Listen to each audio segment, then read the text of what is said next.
بسم الله الرحمن الرحيم الحمد لله والصلاة والسلام على رسول الله وعلى آله وأصحابه أجمعين أما بعد ناظرین کرام السلام علیکم ورحمۃ اللہ وبرکاتہ۔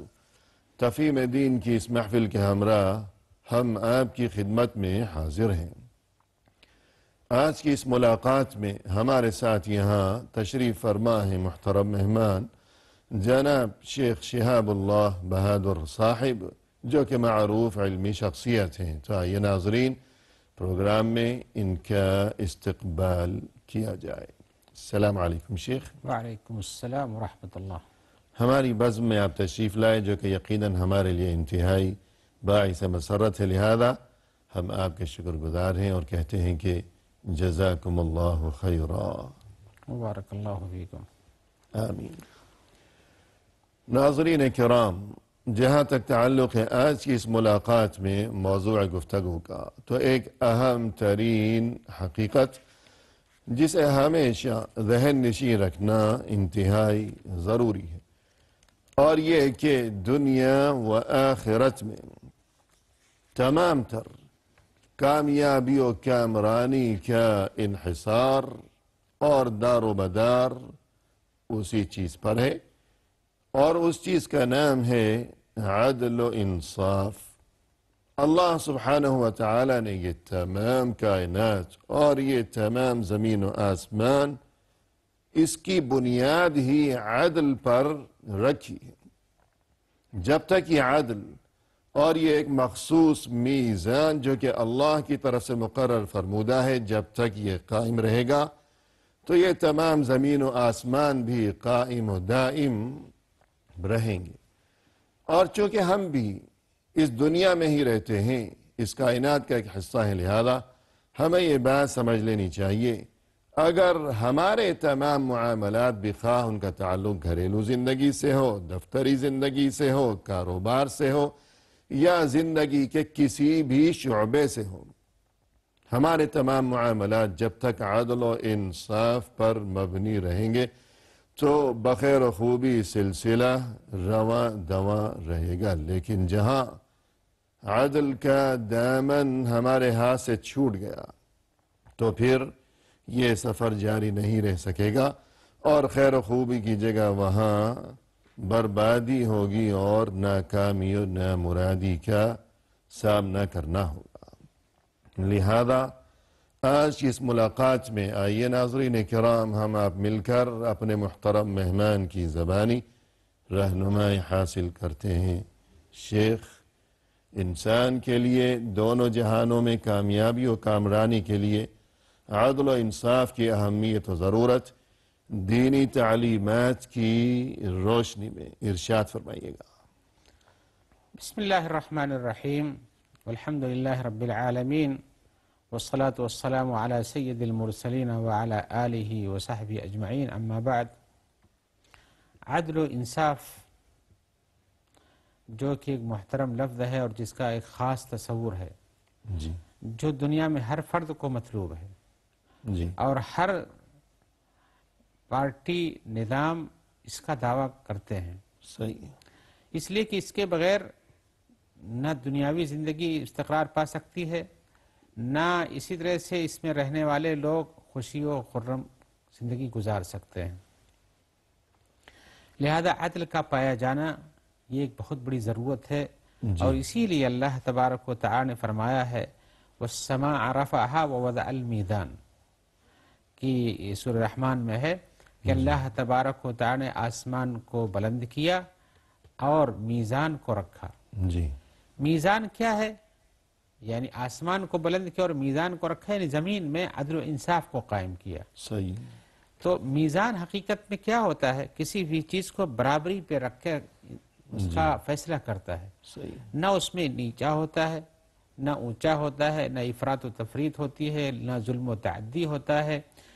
جور و ظلم آتے ہیں تو عدل کی مخالفت ہو جاتی ہے۔ جی، اور عدل کے بھی لغوی معنی یہی ہے، برابری۔ جی ہاں، اور عدل کے معنی ہوتے ہیں برابری کے، یعنی بلا کسی کم و بیش کے برابر رکھنا، اور میزان کے بھی یہی معنی اور ہے۔ میزان بھی یہی کام کرتا ہے۔ جی، کہ ایک چیز میں بیلنس ہے، برابری ہے۔ ہاں جی ہاں، تو میزان رکھا یعنی بیلنس رکھا ہے برابری کا ہر اعتبار سے کہ جو جس کا جہاں جو حق بنتا ہے اس کو وہی ہونا چاہیے. صحیح ہے. اسی لیے کسی بھی چیز کو اس کے مناسب جگہ پہ رکھنے کا نام عدل ہے جی اور اس سے ہٹا دینے کا نام ظلم و زیادتی ہے. صحیح ہے. تو ظلم یہ عدل کا مخالف لفظ ہے. جی یا ناانصافی. ناانصافی کہہ لیجئے یعنی عدل و انصاف اور ظلم و ناانصافی ظلم و زیادتی. صحیح. تو ایسی صورت میں عدل کو اللہ تبارک و تعالی نے قائم کیا، زمین میں رکھا ہے تاکہ اس کے ذریعے سے زمین کا نظام برابری اور عدل کے ساتھ چلے. جی یعنی تمام زمین و آسمان ہی اللہ نے اس کے نظام کو عدل و انصاف پر رکھا. قائم کیا ہے. تو اگر یوں کہا جائے کہ زمین و آسمان اور کائنات اسی وقت تک قائم و دائم رہیں گی جب میزان قائم ہے. میزان قائم ہے، عدل و انصاف قائم ہے. تو رسول اللہ صلی اللہ علیہ وسلم کی احادیث مبارکہ کے مطالعے کے دوران ہمیں وقتاً فوقتاً جو مختلف علامات قیامت نظر آتی ہیں تو ان سے یہ بات محسوس ہوتی ہے کہ علامات قیامت میں سے یعنی جب دنیا کی بربادی قریب آ چکی ہوگی، قیامت قریب ہوگی، تو اس میں ایک چیز یہ بھی نظر آتی ہے کہ ناانصافی عام ہو جائے گی.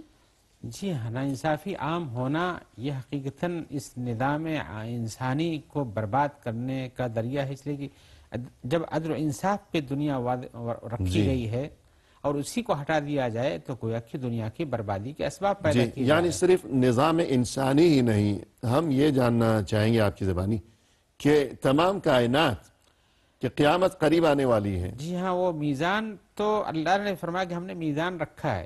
میزان حقیقت میں اگر غور کیجئے بہت وسیع پیمانے پر تو آپ کو نظر آئے گا کہ اللہ تبارک نے یہ یعنی کواکب جو بنائے ہیں یا ایک ہی زمین کی جو طبقات ہیں یا زمین میں جو پہاڑ بنائے گئے ہیں، دریا بنائے گئے ہیں، یہ سب کسی عدل کے متقاضی ہیں، برابری کے. صحیح. اگر ان میں سے کوئی چیز آگے پیچھے ہونے لگتی ہے جسے ہم کو کبھی نظر بھی آتا ہے تو کتنی تباہی بربادی شروع ہو جاتی ہے. جی ہاں. تو اللہ تبارک لیکن یہ ساری چیزیں بما کسبت ایدی الناس والی بات ہے. ہمارے غلط کاموں کی وجہ سے ان چیزوں میں اختلال پیدا ہوتا ہے. جی لیکن اصل وہی ہے، عدل و انصاف برابری. عدل و انصاف پر قائم ہے. جی یمر الرجل بقبر اخیہ فیقول یا لیتنی مکانہ. قیامت کے قریب یہ کیفیت ہوگی. اس بارے میں بھی تذکرہ فرما دیں اگر آپ. ہاں، اس سلسلے میں یہ ہے کہ انسان اگر ایسے اپنی زندگی میں جب گزرتا ہے تو دیکھتا ہے کہ ہمارے آس پاس ہم خود عدل و انصاف سے دور برائیوں میں گھرے ہوئے ہیں. یہ وہ انسان تھا جو امانت دار تھا، جو عدل و انصاف پر قائم تھا، جو بہتر زندگی ہم اس کی جگہ پہ آج ہوتے، یا کہ ہم یہ دنیا کے مختلف مشکلات کو نہ دیکھ پاتے تو ہمارے لیے بہتر ہوتا. اس لیے کہ انسان دنیا کی زندگی میں جب ان سب چیزوں کو دیکھتا ہے تو گرچہ کہ وہ اس پر قائم نہ ہو پھر بھی اس چیز کو محسوس کرتا ہے کہ عدل و انصافی حقیقی زندگی ہے. یعنی بددلی پھیلتی ہے. یعنی قیامت کے قریب بعض اوقات کوئی انسان کسی قبر کے قریب سے گزر رہا ہوگا اور قبر کو دیکھ کر یوں تمنا کرے گا کہ کاش اس قبر میں اس مردے کی جگہ میں دفن ہوتا. یعنی زندہ خود کو بد نصیب سمجھے گا، اس قدر ناانصافی ہو چکی ہوگی. اپنے ماحول میں یہی دیکھا کہ اور مردے کو خوش نصیب سمجھے گا. ہاں، اس ناانصافی کی وجہ سے. جی ہاں، ناانصافی اتنی پھیل جائے گی. جی ہاں. یعنی میزان جو ہے اختلال میں آ جائے گا. صحیح ہے. بگڑ جائے گا. جی ہاں صحیح. بگڑ جائے گا. اس لیے اللہ نے فرمایا بھی ہے وَلَا اللہ تَطْغَوْا فِي الْمِيزَانِ. جی میزان رکھا ہے تاکہ تم اس کو قائم رکھو، اس کے اندر کوئی ظلم و زیادتی نہ کرو، اس کو کمی بیشی نہ کرو، سرکشی نہ دکھاؤ. ہاں، سرکشی نہ کرو اور حد سے آگے نہ بڑھو. جی میزان جتنا ہے اسی حساب سے رکھو، اس میں کچھ کمی بیشی کرو گے تو یہ میزان کا چھوڑنا ہو جائے گا اور اس طرح سے میزان جب ٹوٹ جائے گا تو تمہارے سارے معاملات بگڑ جائیں گے، ہاتھ سے نکل جائیں گے.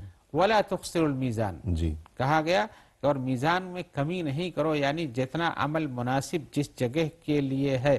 کیونکہ میزان سے ہم میزان ہی ترازو نہیں مراد لیتے ہیں بلکہ میزان عدل و انصاف مراد لیتے ہیں. بے شک. تو عدل و انصاف کے اندر کچھ کمی نہ کرو، اس لیے کہ اگر کرو گے تو نتیجہ غلط نکلے گا. جی اسی لیے اللہ کا حکم وَأَقِيمُوا الْوَزْنَ بِالْقِسْطِ. برابری کے ساتھ وزن کیا کرو. کسی کے اعمال کا موازنہ کرنا چاہتے ہو، کسی کے کچھ دینا چاہتے ہو، کسی سے لینا چاہتے ہو، کسی کام کو کرنا چاہتے ہو، سب کے اندر عدل و انصاف کو برقرار رکھو. صحیح ہے. تو اللہ تبارک و تعالی نے خود یہ کہا بھی ہے اور اللہ تعالی خود عدل قائم بھی کرتے ہیں. جی اللہ تعالی خود بھی اس پر کہتے ہیں شہد اللہ انہ لا الہ الا هو والملائکۃ اولو العلم قائما بالقسط. جی لا الہ الا هو العزیز الحکیم، یہ اللہ کی طرف سے گواہی ہے کہ اللہ تعالیٰ بھی عدل کو قائم کرتے ہیں. جی اور ایسے ہی عدل کو اللہ تعالیٰ نے اتارا بھی ہے اور انبیاء پر فرض بھی کیا ہے، اپنی کتابوں کے اندر بھی اس کا حکم دیا ہے. اللہ کا فرمان ہے لقد ارسلنا رسلنا بالبینات وانزلنا معهم الكتاب والمیزان، ہم نے نبیوں اور رسولوں کو بھیجا نشانیوں کے ساتھ، اور ان کے ساتھ ہم نے اتارا کتاب جس میں اللہ کے احکام ہیں، والمیزان، اور میزان یعنی برابری کو، یعنی عدل و انصاف کو، لیقوم الناس بالقسط، تاکہ لوگ عدل و انصاف سے کام لیں. جی اور قرآن مجید بھی اس طرح سے اتارا جیسا کہ اللہ نے اس کے بارے میں فرمایا ہے. اللہ تعالیٰ فرماتے ہیں وَأَنَّ اللَّهُ الَّذِي أَنزَلَ الْكِتَابَ بِالْحَقِّ وَالْمِيزَانِ، جی اللہ کی ذات اس نے کتاب کو اتارا حق کے ساتھ اور میزان کے ساتھ، یعنی عدل و انصاف کے ساتھ. یہاں یہ میزان کے ساتھ اتارا عدل و انصاف بھی مراد ہے، جیسا کہ ظاہر ہے یا میزان ہی مراد ہے، جی لیکن حقیقت میں حق کے ساتھ اتارا اور میزان کے ساتھ ایک دین کا اتارنا مقصود ہے، اس لیے کہ دین پورا کا پورا عدل و انصاف پر قائم ہے. صحیح ہے. عدل و انصاف پر قائم ہے. اس کے اندر جو کچھ حکم ہے، جو کچھ روکا گیا ہے، جو کچھ منع کیا گیا ہے، جو لوگوں کے معاملات ہیں، جو مواریث ہیں، اور اسی طرح سے لوگوں کے حدود قائم کرنا ہے یا قصاص لینا ہے، یہ سب عدل کے متقاضی ہیں. جی ایسی صورت میں یہ کس لیے ہے؟ تاکہ لوگ عدل کو قائم کریں، لیقوم الناس بالقسط. لہذا ایسی صورت میں شریعت کا پورا قاعدہ یہ عدل و انصاف کا قاعدہ، شریعت کے احکام عدل و انصاف کے احکام ہیں، اور سارے انبیاء کا دین بھی یہی تھا. صحیح ہے. اور انہیں اسی چیز کا حکم بھی دیا دیا گیا گیا تھا اور انہوں نے آگے اپنی امت کو بھی یہی حکم پڑھایا. دیا. اللہ تعالیٰ نے حضرت داؤد کے بارے میں بتایا ہے یا داؤد انا جعلناک خلیفۃ فی الارض فاحکم بین الناس بالحق. جی اے داؤد، ہم نے تمہیں زمین میں خلیفہ بنایا ہے تو لوگوں کے درمیان حق کے ساتھ فیصلہ کرو. حق کے ساتھ فیصلہ کیا ہوتا ہے؟ وہی جو عدل و انصاف پر قائم ہو. بے شک. ایسے ہی رسول اللہ صلی اللہ علیہ وسلم کو بھی عدل کرنے کا حکم دیا گیا باقاعدہ. جی اللہ نے فرمایا ان حکمت فاحکم بینہم بالقسط ان اللہ یحب المقسطین. جی جب فیصلہ کریں تو انصاف کا فیصلہ کریں. اللہ تعالیٰ انصاف کرنے والوں کو یعنی عدل کرنے والوں کو پسند فرماتے ہیں.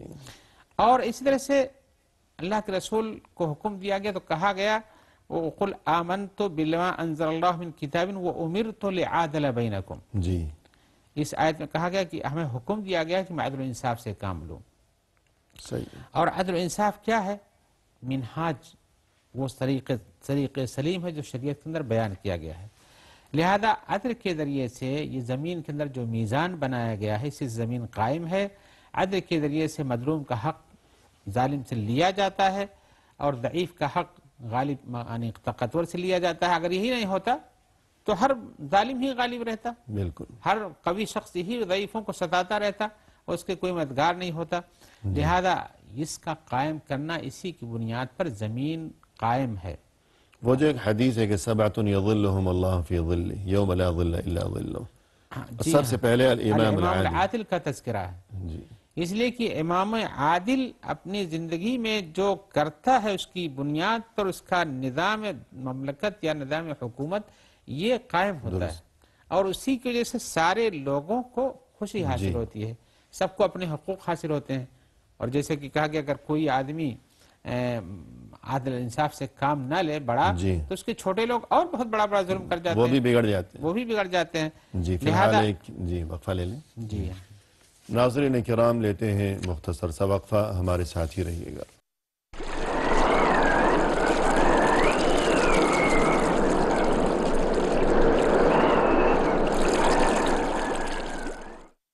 ناظرین وقفے کے بعد ہم حاضر خدمت ہیں، تو آئیے سلسلہ گفتگو کو آگے بڑھایا جائے اپنے محترم مہمان کی زبانی.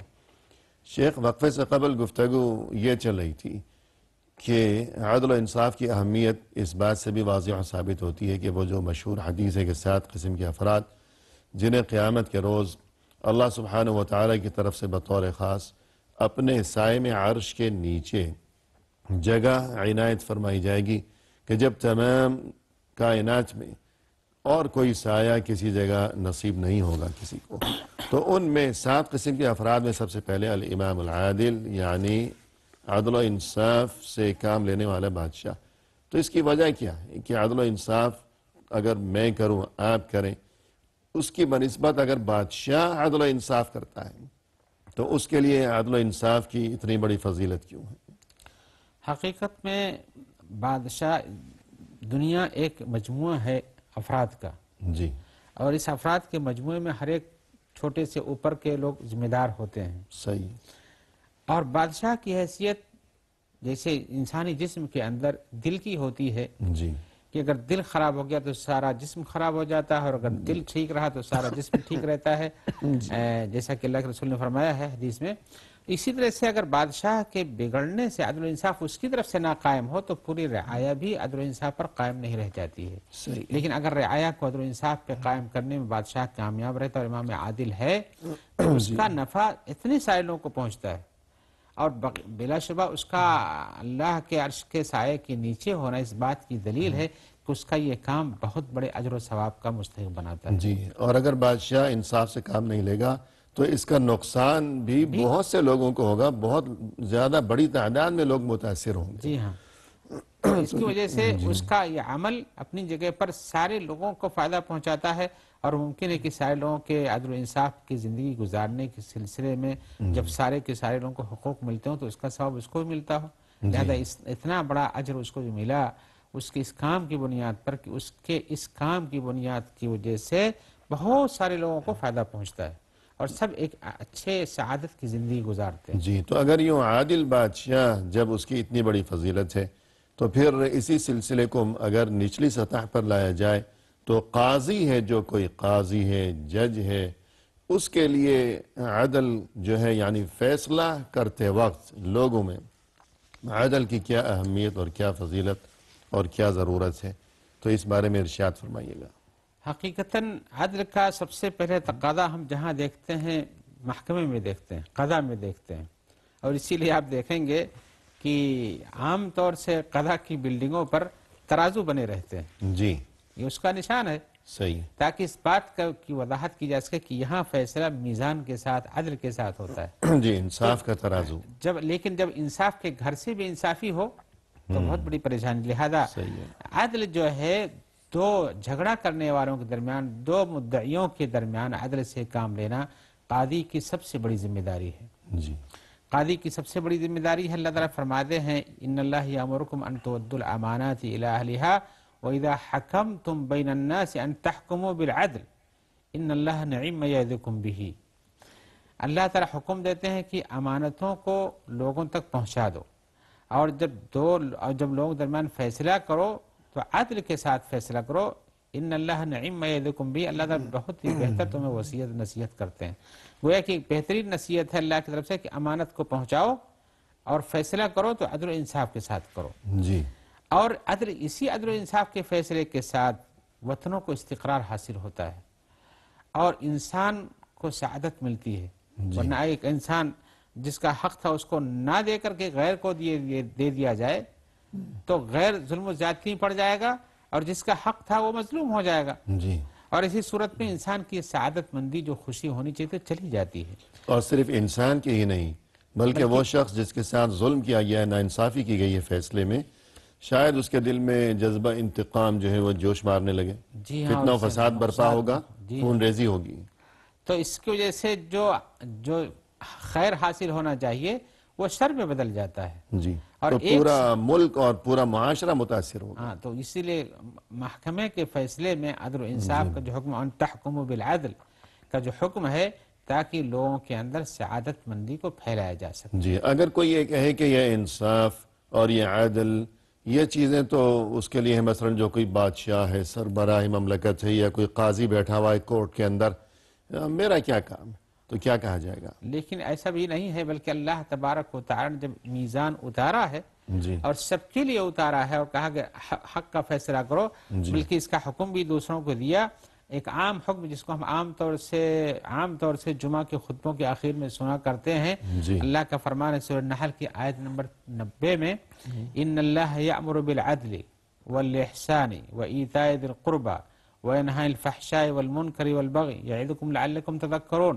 یہ عام حکم ہے اللہ تعالیٰ کا، جی. سارے لوگوں کے لیے ہے. ایسا نہیں صرف قضات کے لیے ہے، ایسا نہیں صرف عمراء اور حکام کے لیے ہے، بلکہ اس میں ہے اللہ تعالیٰ حکم دیتا ہے عدل کرنے کا، احسان کرنے کا، اور قرابت داروں کو دینے کا، یعنی ان کو اموال کے ذریعے سے فائدہ پہنچانے کا، اور روکتا ہے برائی سے اور منکر چیزوں سے.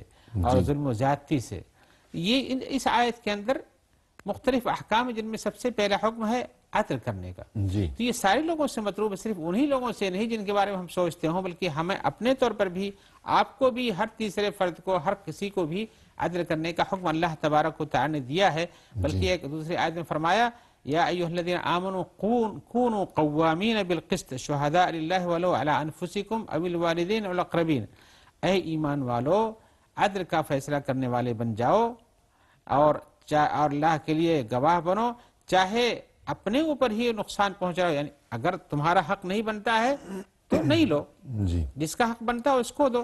فیصلہ اگر اپنے حق میں نہیں بنتا صحیح معنی میں تو اپنے حق میں مت رکھو، چاہے یہ اپنے خلاف پڑ جائے، چاہے یہ والدین کے خلاف پڑ جائے، چاہے قرابت داروں کے خلاف پڑ جائے، لیکن عدل کا باب، عدل کا دروازہ ہمیشہ اپنے ساتھ رکھو. اگرچہ اپنا نقصان ہی کیوں اپنا ہی نقصان. اور یہی تقویٰ ہے. اللہ کا صحیح معنی میں خوف یہی. اللہ تعالیٰ فرماتے ہیں اعدلوا هو اقرب للتقویٰ، عدل سے کام لو، یہی تقویٰ سے قریب ہے.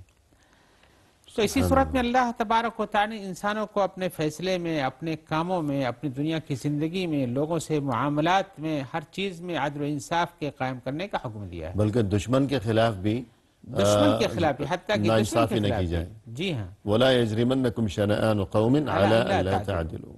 اگر کسی قوم سے ہماری مخالفت ہے، یا کسی فرد سے، کسی شخص سے، یا کسی فرد سے بھی ہو، تو ہمیں اس کی بنیاد پر عدل کو نہیں چھوڑنا چاہیے.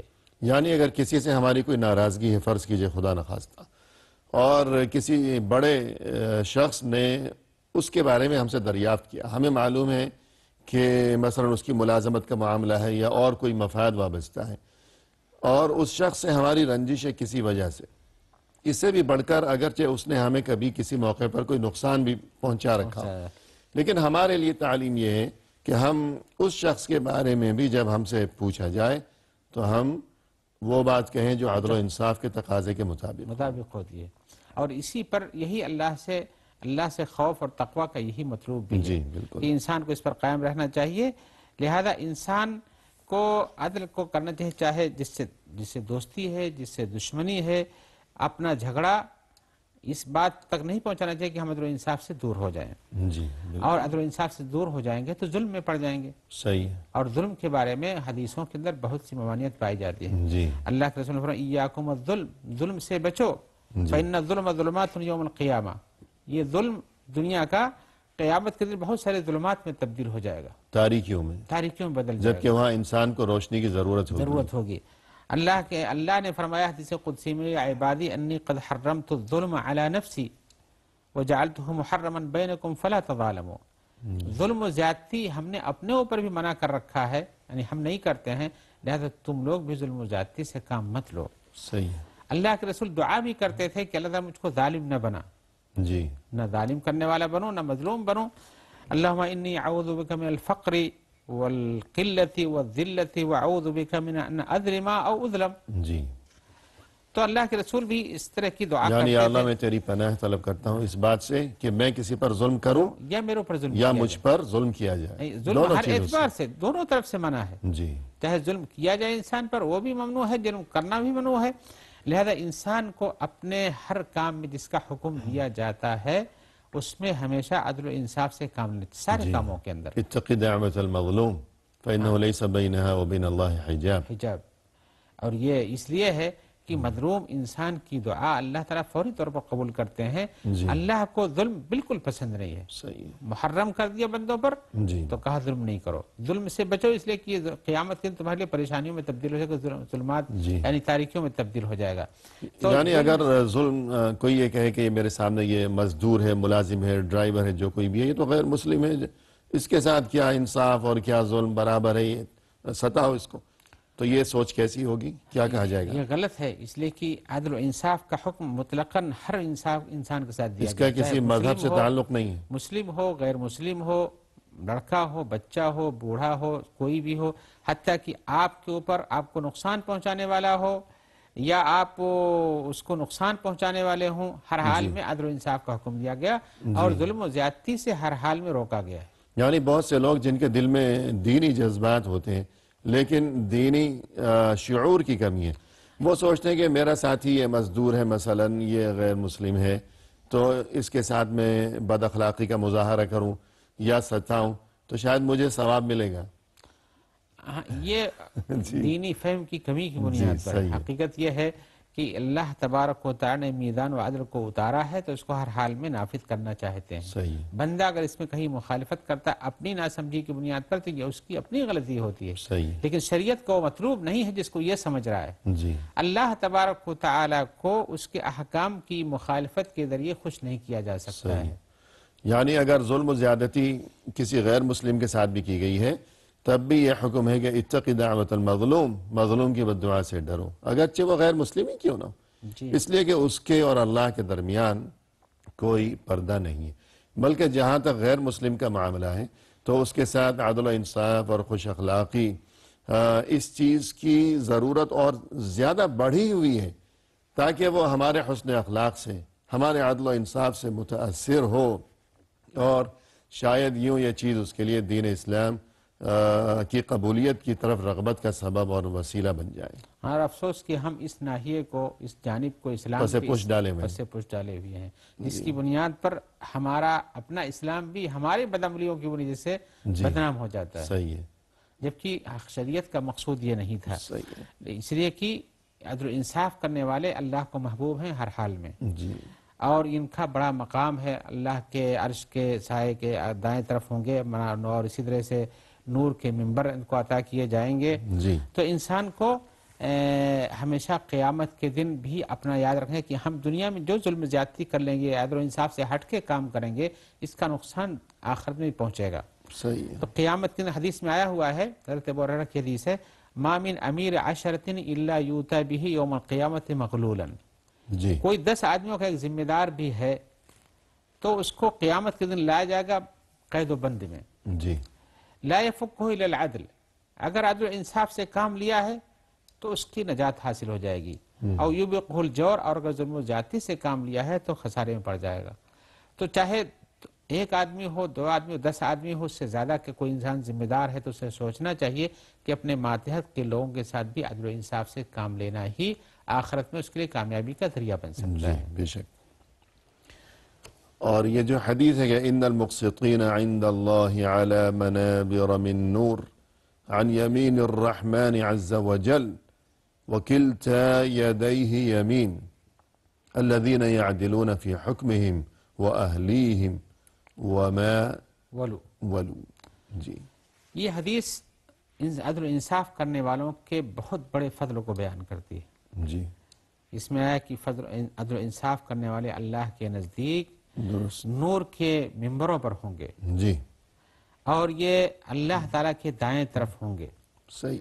وکلتا یدیہ یمین، اور اللہ کے دونوں ہاتھ دائیں ہی مانے جاتے ہیں. جی. تو یہ کیسے لوگوں کے لیے ہے؟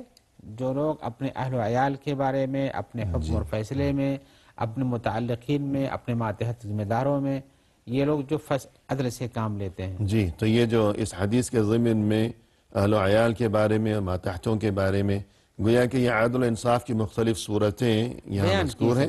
تو ہم وقفے کے بعد یہ مفصل آپ کی زبانی سنیں گے. ناظرین، فی الحال لیتے ہیں مختصر سا وقفہ، ہمارے ساتھ ہی رہیے گا.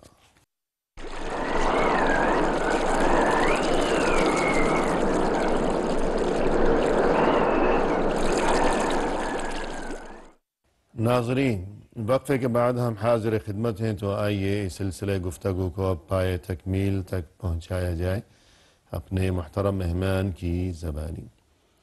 شیخ، وقفے سے قبل آپ نے جو حدیث ذکر فرمائی تھی جس میں یہ تذکرہ کیا گیا تھا رسول اللہ صلی اللہ علیہ وسلم کی طرف سے کہ قیامت کے روز اللہ عز و جل کے قریب نور سے بنے ہوئے ممبروں پر جلوہ افروز ہوں گے وہ لوگ جی جو دنیا میں عدل و انصاف کا مظاہرہ کیا کرتے تھے، اپنے اہل و عیال کے بارے میں بھی، اپنے ماتحت افراد کے بارے میں بھی.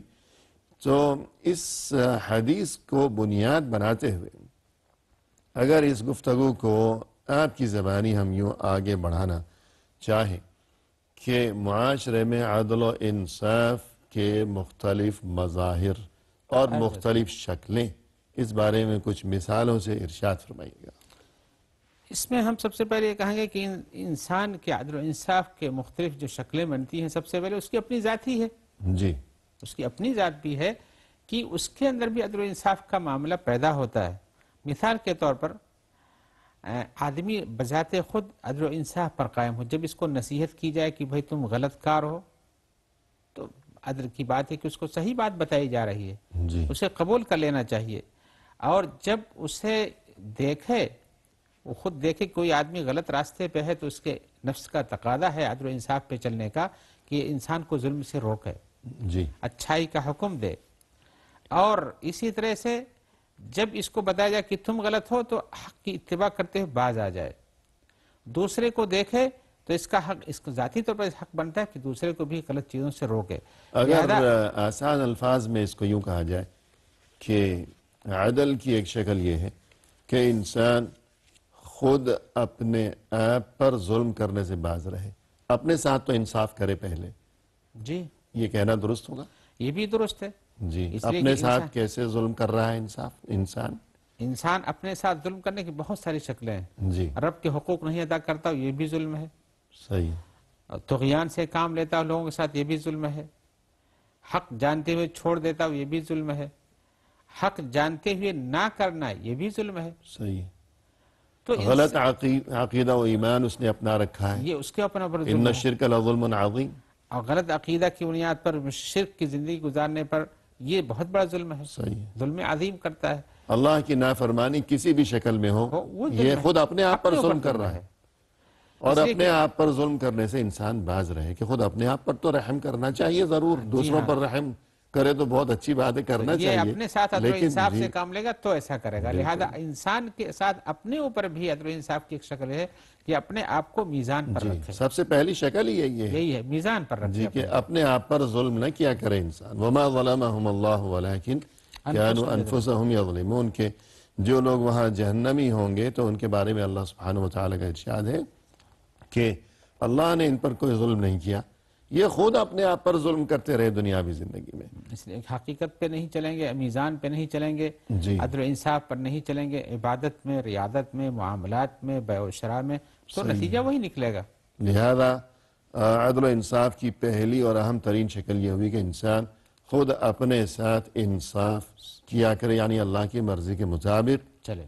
اپنی زندگی بسر کیا کرے، یہ سب سے پہلی شکل ہو گئی۔ دوسری شکل آئیے اللہ کی عبادت اور دین سے تعلق سے ہٹ کر کے انسانوں کے ساتھ دیکھتے ہیں۔ صحیح ہے، سب سے پہلے قریب اس کے اپنے اہل و عیال ہوتے ہیں، جی، بیوی ہوتی ہے مثال کے طور پر۔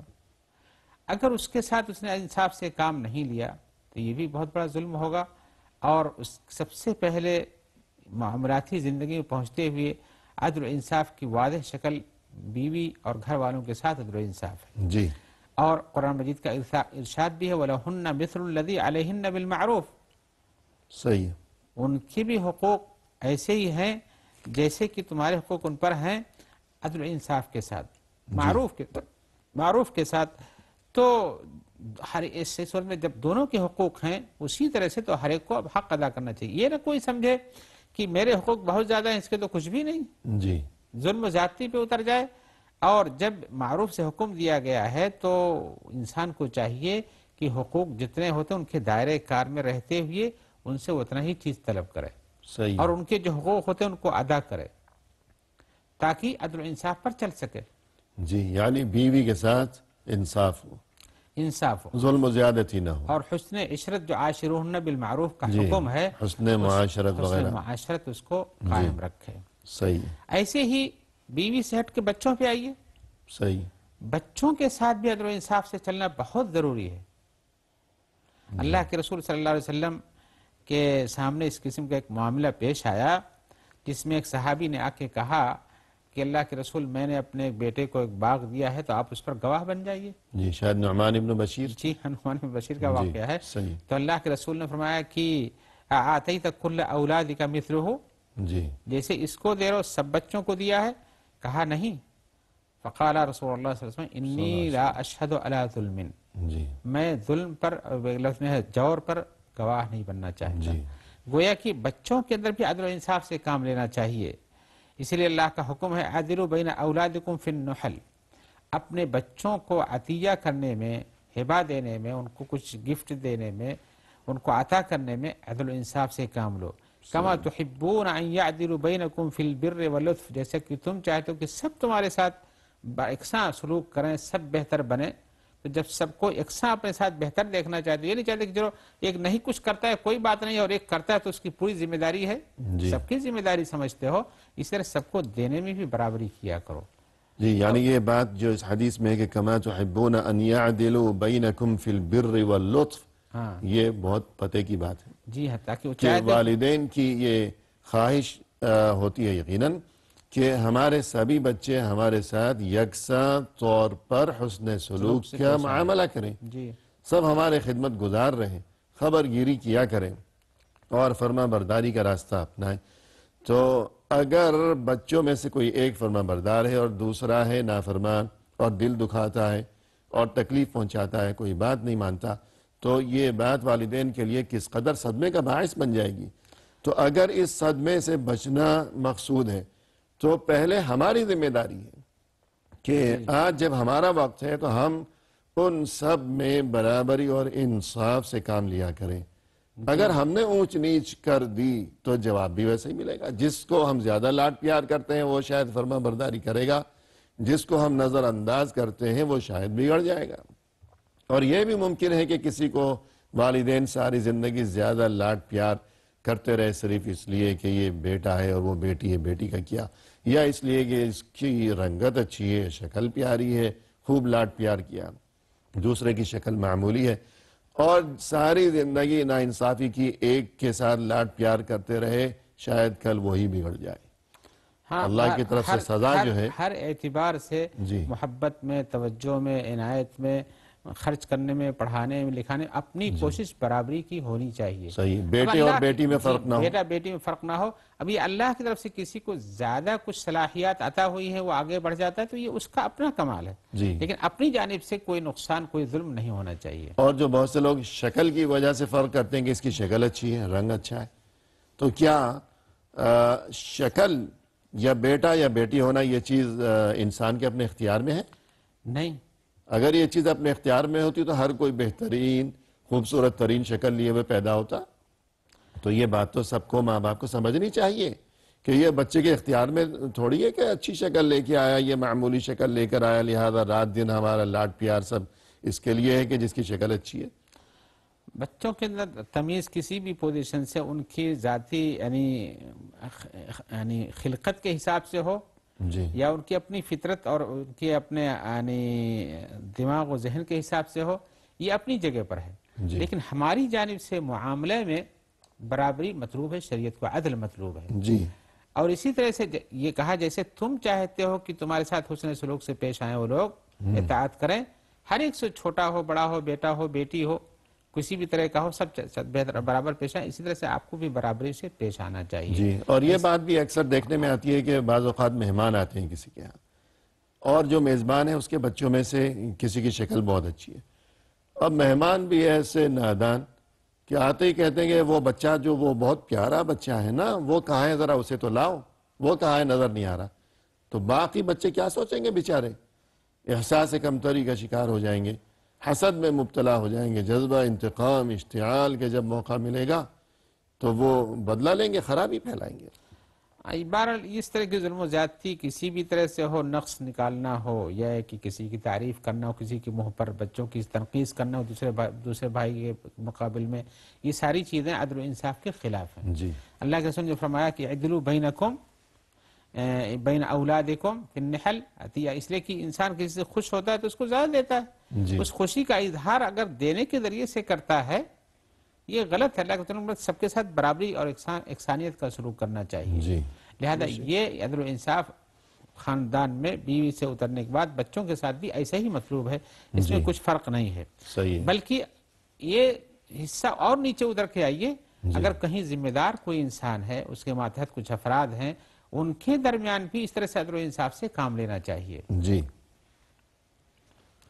اور عدل و انصاف کے حوالے سے خرید و فروخت، تجارت، خرید و فروخت اور تجارت میں بھی یہی چیز پیش آتی ہے، اس لیے کہ انسان خرید و فروخت میں بھی اپنے آپ کو کہیں جا کر کے کسی چیز میں لیتا ہے یا دیتا ہے، بیچتا ہے یا خریدتا ہے، دونوں شکلوں میں اگر ظلم و زیادتی سے کام لیتا ہے تو وہ خطا کار ہے۔ جس طرح سے لینے والے کو کہا گیا کہ تم عدل و انصاف کے حساب سے لو، ویل للمطففین کہا گیا کہ جو کم دیتے ہیں ان کے لیے ویل ہے، ایسے ہی جو لوگ دیتے ہوئے پیسہ خراب دے دیں، جعلی نوٹ دے دیں، یا ایک ایسی چیز دیں جس کا اس کا فائدہ نہیں پہنچ سکتا ہے، ان ساری شکلوں کے اندر یہ عدل و انصاف کے خلاف، لہذا معاشرے کے اندر عدل و انصاف کا جاری کرنا اور سوسائٹی میں اس بات پر قائم رہنا، یہ حقیقت اس بات پہ دلالت کرتا ہے کہ اس کے ذریعے سے جسے اللہ تبارک و تعالی نے میدان کو زمین میں رکھا تاکہ عدل و انصاف قائم ہو سکے، عدل و انصاف کو زندگی کے ہر شعبے میں انسان قائم کرنا چاہیے، چاہے اپنے گھریلو سطح پر بھی، معاشرے کی سطح پر بھی، ذمہ داریوں کی سطح پر بھی، اور اسی طرح سے اپنی زندگی پر بھی، ہر اعتبار سے، اور ہر ایک کی ذمہ داری عدل و انصاف میں جتنے ہی اس کی ذمہ داری بڑھتی ہے اسی حساب سے اس کے اوپر عدل و انصاف کی ذمہ داری بھی بڑھتی جاتی ہے۔ آپ نے ایک بات یہ ذکر فرمائی کہ جو کوئی دفتر میں ہے تو جو اس کے ماتحت افراد ہیں ان کے ساتھ بھی برابری ہو، عدل و انصاف ہو، جیسے گھریلو زندگی میں اولاد کے سلسلے میں یہ حکم دیا گیا، تو جو کوئی آفیسر ہے، سینئر ہے، وہ اپنے ماتحت افراد کے ساتھ عدل و انصاف کا معاملہ روا رکھا کرے ہمیشہ، لیکن جو خود ملازم ہے اس کی جو دفتری زندگی ذمہ داری ہے، تو اس سلسلے میں عدل و انصاف کا مظاہرہ کس طرح کیا جائے گا؟ عدل و انصاف کا مظاہرہ قرآن مجید کی آیت ان اللہ یامرکم ان تؤدوا الامانات الی اہلہا کے اندر پائی جاتی ہے کہ جو ذمہ داریاں تمہارے اوپر ڈالی گئی ہیں، جو امانتیں تمہارے اوپر، ان کو ان کے حقداروں تک پہنچا دو۔ اگر اللہ کی طرف سے ہمارے اوپر ذمہ داری ڈالی گئی ہے تو ہمیں اللہ کے اس حق کو، ذمہ داری کو پورا کرنا چاہیے۔ اگر ہمارے اوپر بحیثیت موظف کے، کام کرنے والے کے ذمہ داری کوئی ڈالی گئی کہ آپ کو یہ کام یہاں کرنا ہے، تو حق یہ ہے کہ اس کو ہم کما حق ادا کرنے کی کوشش کریں۔ اگر ہمیں ذمہ داری دی گئی، اس کا بدل دیا جاتا ہے اور بدل میں ہم کو پوری طرح سے ملنا چاہیے، ہم چاہتے ہیں، بدل سے آپ کی مراد یعنی تنخواہ وغیرہ ہے، تو اسی طرح سے ہماری بھی ذمہ داری ہے کہ اس کے مقابل میں ہمارے اوپر جو کام ڈالا گیا ہے اس کو بھی اتنا ہی ادا کرنے کی کوشش کریں جتنا ہمیں تنخواہ دی جاتی ہے، یعنی نہ تنخواہ میں کمی ہو نہ کام کرنے میں کمی ہو، لیکن اگر کوئی اس کے برخلاف کرتا ہے تو یہی ظلم و زیادتی۔ اگر کوئی یہ کہے کہ یہ دفتری اوقات کے صبح مثلا 8 بجے پہنچنا ہے اور 2 بجے واپسی ہے، یہ کوئی قرآنی حکم تو ہے نہیں، تو پھر اس کی اتنی پابندی جو ہے کرنا نہ کرنا، اس میں کوئی حرج کی بات نہیں ہے، تو کیا کہا جائے گا؟ ابھی میں نے جو آیت آپ کو بتائی تھی ان اللہ یامرکم ان تؤدوا الامانات الی اہلہا، ایک ذمہ داری دی جاتی ہے، ایگریمنٹ کیا جاتا ہے، وقت بتایا جاتا ہے، لہذا یہ ذمہ داری بھی اسی میں آتی ہے کہ ہم نے اس کو اقرار کیا ہے، اور جس چیز کا ہم وعدہ کرتے ہیں وعدہ کی وفاداری لازمی ہوتی ہے، قرآن و حدیث سے ثابت ہے، صحیح ہے، لہذا اس میں کمی کے امکانات تو نہیں ہیں۔ صحیح ہے، گویا اس چیز کو یا ایھا الذین آمنوا اطیعوا اللہ واطیعوا الرسول واولی الامر منکم کے تناظر میں یوں دیکھنا چاہیے کہ جب یہ حکم جو ہے اولی الامر کی طرف سے ہے اور یہ قوانین، یہ اوقات، یہ نظام الوقت جو مرتب کیا گیا ہے، تو اس چیز کی پابندی یہ عدل کا تقاضا ہے، اور اس چیز کی خلاف ورزی یہ ناانصافی کے اور ظلم کے زمرے میں شمار کی جائے گی۔ ٹھیک ہے جی، پروگرام کے اختتام پر تہ دل سے ہم آپ کے شکر گزار ہیں کہ آپ تشریف لائے اور نہایت عمدہ و دل نشیں انداز میں آپ نے عدل و انصاف جیسے اہم ترین موضوع پر گفتگو فرمائی۔ اللہ تعالیٰ آپ کے علم میں، آپ کی عمر میں مزید خیر و برکت عطا فرمائیں۔ جزاکم اللہ خیرا۔ اللہ بارک فیکم ولکم مثلہ انشاءاللہ۔ آمین یا رب۔ اسی کے ساتھ ناظرین کرام، اختتامی موقع پر تہ دل سے ہم آپ کے بھی شکر گزار ہیں، اور اس دعا کے ساتھ کہ اللہ تعالیٰ زندگی کے ہر معاملے میں ہمیں ہمیشہ انصاف کا دامن تھامے رکھنے کی توفیق عطا فرمائے۔ ہمیں دیجیے اجازت، فی امان اللہ، وآخر دعوانا ان الحمد للہ رب العالمین۔